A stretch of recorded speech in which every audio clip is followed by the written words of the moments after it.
A win is a win, right? I really don't know what to make of that, guys, because Newcastle United have just beaten Burnley 2-1, despite Burnley having 10 men for the entire second half. Yes, Geordies, welcome back to another episode, and it is another match reaction because Newcastle United have just grabbed 3 points, which I'm delighted about, but the performance, let's just say, was good in spells, but not very good in spells as well. I'm going to be honest, guys, I don't really know what to make of that because we made it difficult for us at times. But if we look at the positives, right? Since the international break, we've won 3 out of the last 4 Premier League games, drawn the other. 10 points from a possible of 12 available. We're only 2 points off fifth with games to be played tomorrow, so that is subject to change. We're 10th in the Premier League table until tomorrow, and we're only 1 point behind the Magpies, who have had a great start this season, apparently. So before we get in the game, let's just look at the Premier League table, because this might put a smile on your face. We're sitting 10th, which doesn't sound very good, but look how congested the Premier League table is. Couple of wins, you're into fifth. And look who is sitting fifth, a team that we've just beaten 4-1. So look, this season, it's still all to play for, but we will not get European football playing the way we did today. There was good moments, undoubtedly, but boy, do we make it difficult for ourselves. Typical Newcastle United. Do you know what frustrated me about today? There was no open play goal. Before I give you my thoughts, I want to hear your thoughts, because you can look at this game 2 ways. You can say, yes, we've got 3 points on the board. Nobody will care about this game at the end of the season if we qualify for Europe. Nobody will look back and say, well, we got the victory, but we didn't really play well. But you look at that in the moment. So right now, we got the victory, and I'm going to be honest, I don't think it was our best performance. And I'm going to be perfectly honest, that Everton performance aside, even when we have won this season, we haven't looked very good. Or you can look at this game and say, look, we didn't play well. Burnley were there to be beaten. They had 10 men for the majority of the game, let's be brutally honest. And we needed 2 set-piece goals to beat Burnley. So it's different ways you can look at this. But let's start by talking about the starting 11, because as soon as I seen Dan Burn, Fabian Shaw and Malik Chow on the team sheet, I wanted to cry, because that means Dan Burn at left back once again. Now, the funny thing is, we've got 2 left backs on the bench. Lewis Hall probably needed a little bit of a rest. He's just come back from injury, so I understand Lewis Hall not starting. But if Alex Murphy is not starting now at the age of 21 against a team like Burnley, not even coming on the pitch, and Lewis Hall coming on ahead of him when we're trying to rest Lewis Hall, that tells you everything about what Eddie Howe thinks of this player. And if he's not starting or even getting on the pitch when Dan Burn comes off as a substitute, then he's going to have to leave Newcastle United, because Eddie Howe just obviously doesn't fancy him. But I'm going to say it one more time, and I'm sick of saying it, so I don't want to speak about it very much. I don't want to say Dan Burn at left back anymore. We have got to be aggressive in the transfer market and sign a left back. There was a couple of occasions where Dan Burn made a few errors today, and Burnley were terrible. Let's be brutally honest about it. They weren't a good side, and they had 10 men. In my opinion, it's not just about Dan Burn not being the left back. I think him playing at left back impacts the whole team, but it was pretty much what I expected. I didn't expect Joe Linton to start this game because it wasn't really a game for Joe Linton. So I did expect either Joe Willock or Jacob Ramsey to start. In fact, they both started. And I want to say Joe Willock actually played pretty well. So let's get on to the game first of all, because I'm going to be honest, we started really slow. I write notes as I go, because I know at the end of the game, if I just look at the result, I'll be like, oh, well, we won, so it was a good performance. But if I write notes as the game is developing, I really give you my thoughts of the game. So I actually thought we started really slowly. In credit to Burnley, they looked a lot more aggressive and had a lot more attack intent than what we did in that opening, I would say, 15, 20 minutes. We looked half asleep in the first 20 minutes. We were reacting slowly. We were giving away the ball. We were taking that extra touch. We weren't taking any care of the ball or had any ball appreciation. And against a better side, if we start like that, we're going to be 1-0 down before we know it. I think Burnley had 2 corners in the opening 2 minutes of the game. Now, just though from the start, we looked really sluggish. I need to be honest, because if I sit here and say, oh, we played brilliantly today, I'd just be lying. I know we'll win the game, and that's all that matters. That's all that matters to me. But I want to see a little bit better in performances. I said the same when we beat Wolves. Said the same when we beat Fulham. Now I'm saying the same when we beat Burnley. The wins are not very convincing, in my opinion, but we definitely grew into the game. Burnley were there for the taking. Let's be brutally honest, they were leaving space. We were actually exploiting that space, but the final ball was always letting us down. And I wrote this when it was 0-0 on the 26th minute. And this was my thoughts on our attacking play, because I'm going to be honest, I'm still unsure or unconvinced about our attacking play. We struggle to flow. Nothing seems fluid. Nothing seems natural. And in that opening, I would say before Bruno scored directly from a corner, we lack pace, we lack movement, we lack rotations. We didn't really cause Burnley any problems. There was one moment when Nick Valdemara had one deflected off the line, but aside from that, we weren't really penetrating past Burnley. And the thing is, you can have one-off performances like this where things don't really go your way, nothing really clicks. I think the dog's just come in. Come here, see if she gets up for you. Don't want to kiss. Yeah, she is. Poppy, who's that? I'll let her. Bobby. Eyeballs coming out of her head. Sorry about that. Where was I? Right. Getting back to Newcastle, and just when they're attacking, we don't really look fluid. We don't really look, it doesn't look natural. It looks like we're playing what we see. There's no patterns on how to break down the opposition. And I'm going to be honest, we showed Burnley too much respect. We didn't really play that well. And if anybody else tries to tell us that we did, I'm sorry you're watching a different game than me, because yes, we won the game and I expected us to win the game, but I wanted to see a performance. I wanted to see us dominate Burnley. I wanted to see us pressing high, win the ball back, overturn the ball, being aggressive, moving the ball quickly. And we never really looked like scoring. We had to rely on a moment of magic from Bruno. And in fairness, there's only one player that could probably do that apart from Sandro Tonali, and that is Bruno. He's our only player that's willing to create or open up the game with a pass. We've seen Anthony Gordon do it once in the in the first half, where Anthony Elanga got brought down and the red card happened. Anthony Gordon opened up the game with a pass. I want to see more of that. We just lack that ferocity that we used to have last season. But look, we grew into the game, and although it wasn't great, it was a little bit better from what we see in the opening 20 minutes. And it was a moment of magic that we needed. But you shouldn't have to rely on a little bit of fortune when you're coming up against somebody like Burnley. But there was a moment just before we went 1-0 up where Gordon smashed the post with his left foot. And that is exactly what I want to see from Gordon. So unfortunate. He does exactly what you want from your wingers. Gets a ball on the half turn, creates separation, finds a yard, and has a strike. If you don't shoot, you don't score. And I want to talk about Gordon at the end, because I thought he was unplayable today. And then just when you need a moment of magic, Captain Fantastic steps up. Call it magic, call it luck, call it whatever you want.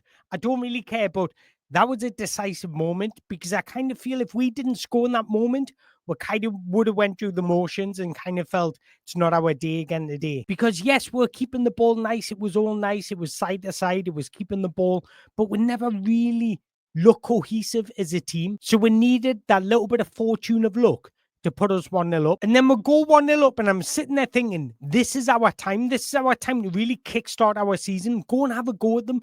Be aggressive. Press high. There's no need to sit in a deep block against Burnley.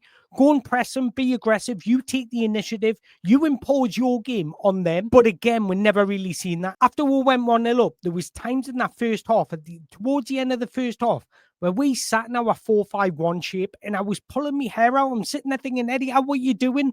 Be brave. Change the rest defense to a 4-4-2 or a 4-3-3. There's no need to sit in a 4-5-1 mid-block against Burnley at home. And this is why I'm frustrated a little bit. And the thing is, Anthony Gordon looked up for it today. I would have defended in a 4-4-2 shape, because when we do overturn the ball or win the ball back, we've got players in advanced areas, and that's how we really put Burnley on the back foot. Again, I think we showed them too much respect than we really needed to. But the one time in that first half where we were brave, Anthony Elanga got somebody sent off. A beautiful little reverse pass from Anthony Gordon to spot the run of Anthony Elanga, and that's what Anthony Elanga is good at. What's his biggest and best attribute? His pace. Get him running behind. Get him having Burnley's defenders face their own goal, because no defender likes running back towards their own goal. But Anthony Elanga's in on goal. It's a nice little touch away from the defender. Defender brings him down. Definite red card. And again, you're sitting there thinking, yes, Newcastle, this is what we want. We want a game like this where we can build confidence, start creating those partnerships on the pitch, really impose our game on Burnley, really show Burnley what we're made of, take them to the sword. But again, it was just like an expedition game. We're moving the ball around a bit nicely, looking quite tidy in possession. Joe Willock was finding the ball and put it to space. But again, we never really had that cutting edge in the final third. We never had that conviction with our final ball. But the game's 1-0. Burnley are down to 10 men, and then we'll get a penalty. And the penalty is dispatched beautifully from Anthony Gordon. So we're going to the break at 2-0. And then you're thinking, Newcastle, come out in the second half and insert your dominance on Burnley. Have a go at them, run at them, move them about, create those partnerships, have rotation in the final third. Because let's be honest, Burnley aren't a good side. They don't have that creativity. They were feeding off scraps, but we were giving them scraps. And I'm sitting there thinking in that second half, you've got the extra man. You can create that overload. You can have the spare man everywhere on the pitch if you do the basics right. But again, at times it looked like we're just sloppy in possession, taking that extra touch when we didn't need to, not controlling the ball properly. And what I mean by that is just opening up your body when you receive it. It was like the ball was getting stuck under our foot. We're making the wrong decision in the final third. I think Jacob Ramsey struggled a little bit today, may I say. I think he didn't really offer us that dynamism that I was expecting. He didn't really get into space. He was giving away the ball. He was making the wrong option, going backwards on multiple occasions. Joe Willock started well, but drifted out the game as the game went. I think the only player that really looked sharp and on it today was Anthony Gordon. And we'll talk about some individual performances very shortly, but I want to point this out because I was sitting watching the game and I was thinking, in that second half, we're not really creating anything. We're not being dominant. And on the 62nd minute, we had an XG of 0.04 just in that second half. That isn't good enough, guys. And this is what I mean about the performance not being great. And in fact, if you want to say it for how it is, it was a game of two halves. Burnley won that second half. And if you look at the XG from that second half, we had an XG of 0.42. Burnley had an XG of 1.38. Now, I know the penalty completely puts it up, but the XG wouldn't be far away from each other. So what I'm trying to say, guys, is yes, it was a routine win. We did well. We got points on the board. We're climbing up the table. But if we were playing against a better opposition, we would have struggled today. Like, don't get me wrong, guys. I am delighted with 3 points. I'm happy with the win. But the performance, I'm not very happy with. And do you know what else I'm not very happy with? Conceding late on in games again. Yes, we give away a penalty, but we should never be conceding to a 10-men Burnley. And we seem like we're conceding an injury time at the end of the game far too often for my liking. Good individual moments. Don't get us wrong. Anthony Gordon, some individual brilliance. Sometimes Anthony Elanga was putting in some decent crosses. It kind of felt like Anthony Elanga could do the difficult stuff well, but struggled with the easy stuff. But look, it was a routine win. We got the win. It wasn't convincing. There will be tougher tests to come, but I can't help to think that was an opportunity for us just to build some confidence, go up the gears and put 3 or 4 past Burnley, and then we're flying high in confidence going into Bayer Leverkusen and the Magpies next weekend. Because if we play like that against the Magpies, I know they got beat today, then we may as well just wave the white flag because they're going to be a lot more aggressive than what Burnley were. But there's not too much to say apart from that because I'm scratching my head trying to think of many clear-cut chances that we did have. I know Anthony Gordon hit the post, but one was a 25-yard strike, and the other one was from outside the box. So I want to talk about some individual performances because I was a little bit concerned, and I want to start with Aaron Ramsdale. Now, I get he's better than Nick Pope with the ball at his feet, and I want Aaron Ramsdale to stay in. But what scares me about Aaron Ramsdale is he never looks comfortable coming out for crosses or corners. He flaps at it. And I'm going to be brutally honest. I don't think he's a long-term future. In the next year, we'll have to bring in another goalkeeper. Now, Anthony Gordon. Let's speak about Anthony Gordon because it seems like he's had the kick up the arse that he needed. He was on it today. He was sharp. He was aggressive, purposeful touches. He was instinctive. He was creative. He was driving at his man. He was having goal. He was trying to make chances. That's all you want from your winger. When I get an Anthony Gordon like this, I love an Anthony Gordon like this. Even if things don't come off, at least he's having a go. You can open up the game by trying to beat your man. And he was giving us that while he was on the football pitch. And it seemed like to me, he really had a point to prove. But what I want to see is these performances consistently. Can we get this sort of performances against the Magpies next weekend? This is the kind of Anthony Gordon that we need on that football pitch to win that game of football. Can't even lie about it. Somebody that will be aggressive, get on the ball, try and make things happen, play between the lines, try and break lines with the dribble. That's what you need when you're coming up in these derby games. If you're getting a player that's shy and hiding away, then I'm sorry, you may as well wave the white flag. But I thought Bruno was good today as well. And I actually think Bruno's probably the most underrated player in our squad. He's now got 5 goals, 2 assists in 14 Premier League games this season. Do you know what I like about Bruno? He does all the unseen stuff well. Just those little intricate passes, those switches of play, breaking up the opposition's attacks. He's got a little bit of everything about his game, which I love. And we honestly miss Bruno when he's not on the football pitch. And then Nick Valdemara, I think he struggled today. Can I be honest? He didn't really get into the game. Didn't really see much of him. He wasn't really holding the ball up. He struggled to link up play. He wasn't getting in the box. He wasn't putting himself into dangerous areas. And that's me being brutally honest. And I kind of feel like he's due a rest. He looks like he needs a rest. So the return of Yoane Wissa, and it was so good to see Yoane Wissa in black and white on the football pitch at St. James's Park.